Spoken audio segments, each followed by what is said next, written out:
Hello student, this Akanksha Sharma. You are watching my YouTube channel. Next chapter है आपकी adjustment in preparation of financial statement. TS Grewal की आपकी book है, 2025 का addition है। एडजस्टमेंट्स आपको मैंने थोड़ी सी बता दी हैं वीडियो बना के, आप उनको जरूर देखें स्टूडेंट। तो अब स्टार्ट करते हैं। प्रैक्टिकल प्रॉब्लम फर्स्ट है, तो मैंने कुछ नोट डाउन ही कर दिया क्वेश्चन को। Closing stock as at 31 March 2025 50,000 appear outside the trial balance. अगर क्लोजिंग स्टॉक 31 मार्च 2025 या किसी भी ईयर का आपका ईयर है फाइनेंशियल ईयर, उसका आपको जो 50,000 है, कोई भी क्लोजिंग स्टॉक ट्रायल बैलेंस से बाहर दे रखा है, तो आपको किस तरीके से ट्रीटमेंट उसका करना है। ठीक है, तो appear outside the trial balance, वो यही पूछ रहा है कि अगर बाहर गिवन है तो आप उसे किस तरीके से ट्रीट करेंगे। तो फर्स्ट ऑफ ऑल आपको स्टूडेंट पता है कि क्लोजिंग स्टॉक हमारा कहाँ आता है, ट्रेडिंग अकाउंट में आता है। ट्रेडिंग अकाउंट में क्रेडिट होता है एंड बैलेंस शीट में असेट साइड में आता है। आपको इसका फाइनल अकाउंट्स में किस तरीके से ट्रीट करना है और इसकी क्या एंट्री पास होगी। तो एंट्री आपको पता है, ट्रेडिंग अकाउंट की जब यहाँ आएगा, आप इधर शो करते थे बाय क्लोजिंग स्टॉक 50,000। ठीक है, एक तो यहाँ शो हो गया, एक ये असेट साइड में शो हो गया क्लोजिंग स्टॉक। इसे आप जब करंट असेट लिखेंगे तब आप इसके अंदर शो कर देंगे। दो ट्रीटमेंट तो आपको पता है कि जब बाहर गिवन होता है आउटसाइड द ट्रायल बैलेंस, तब आप ट्रेडिंग अकाउंट में शो करेंगे एंड बैलेंस शीट में शो करेंगे। और एंट्री इसकी क्या हो जाएगी, जर्नल एंट्री जब इसकी पास करेंगे तो आप फर्स्ट ऑफ ऑल देखेंगे कि ट्रेडिंग अकाउंट में क्या हो रहा है, क्रेडिट हो रहा है। तो ट्रेडिंग अकाउंट हमारा क्रेडिट हो रहा है, किससे हो रहा है, क्लोजिंग स्टॉक से। तो लिखेंगे closing stock account debit to trading account, क्योंकि ट्रेडिंग अकाउंट क्या हो रहा है, क्रेडिट हो रहा है। तो ट्रेडिंग अकाउंट तो अपनी जगह पे ही आएगा। ट्रेडिंग अकाउंट क्रेडिट साइड में लिखा है और अपोजिट साइड में क्लोजिंग स्टॉक पर लिखा है। अमाउंट डाल देंगे आप 50,000 50,000। तो तीनों ट्रीटमेंट बता दिए मैंने। एंट्री ऐसे पास होगी, ट्रेडिंग अकाउंट में ट्रीटमेंट क्रेडिट साइड में आएगा। नेक्स्ट क्वेश्चन है second question, following the extract of the trial balance as 31 March 2025।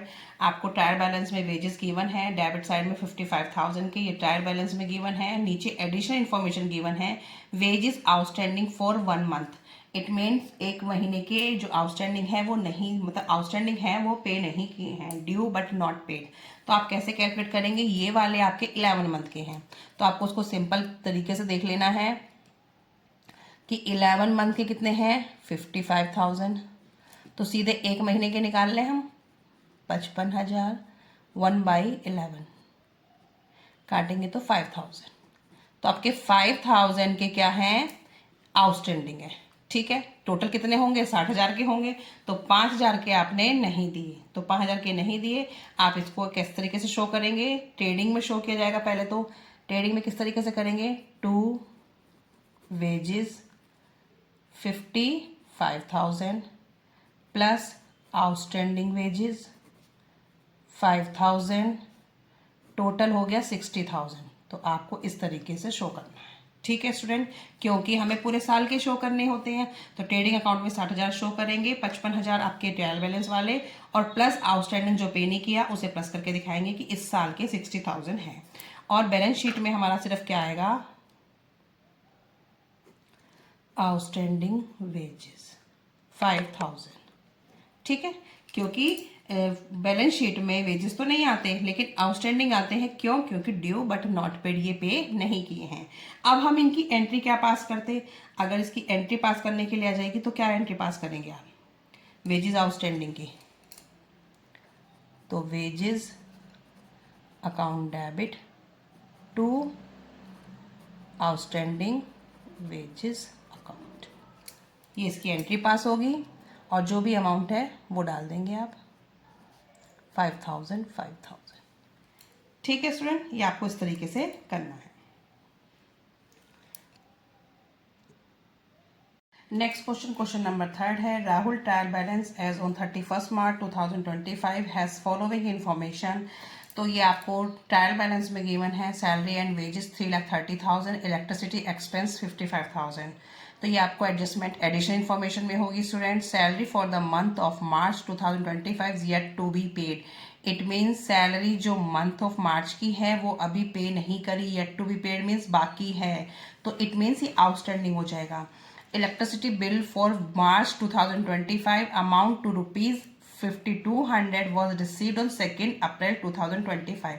It means 2 April को रिसीव हुआ है तो 31 मार्च तक रिसीव नहीं हुआ था, तो ये क्या हो गया था 31 मार्च, हमें तो क्लोजिंग करना होता है, तो ये हमारा क्या हो जाएगा आउटस्टैंडिंग, क्योंकि अप्रैल तो आपका नया सेशन स्टार्ट हो जाएगा, तो नया फाइनेंशियल ईयर स्टार्ट होगा, तो इसलिए क्या करना है, ये भी आपका पे नहीं हुआ था उस टाइम पे, तो ये आपका क्या हो जाएगा आउटस्टैंडिंग हो जाएगा।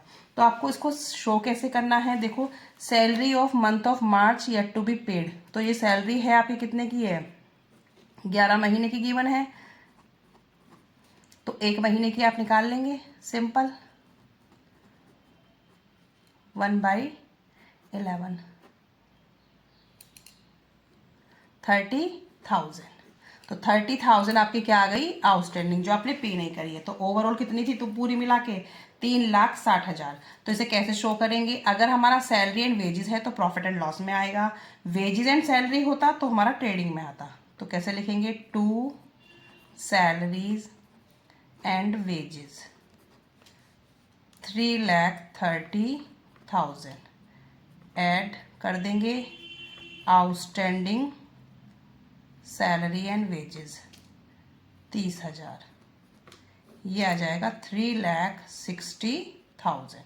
ठीक है, अब ऐसे इलेक्ट्रिसिटी बिल कितना है आपका, ये भी हमारा यहीं आएगा, इलेक्ट्रिसिटी एक्सपेंस, इसको भी आप अंदर रखें 55,000, और आपके 5200 के प्लस कर देंगे एड आउटस्टैंडिंग एक्सपेंस 5200, तो ये हो गए आपके 2। ठीक है, अब यहाँ पे बैलेंस शीट में किस तरीके से शो किया जाएगा, बैलेंस शीट में आप इसको किस तरीके से शो कर देंगे, आउटस्टैंडिंग एक्सपेंस के नाम से शो कर देना, आउटस्टैंडिंग एक्सपेंसेस।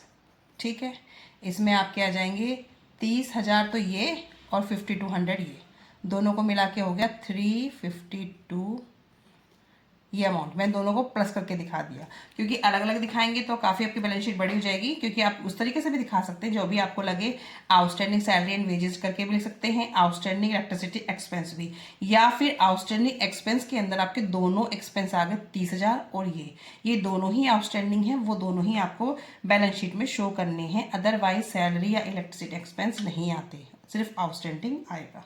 ठीक है स्टूडेंट।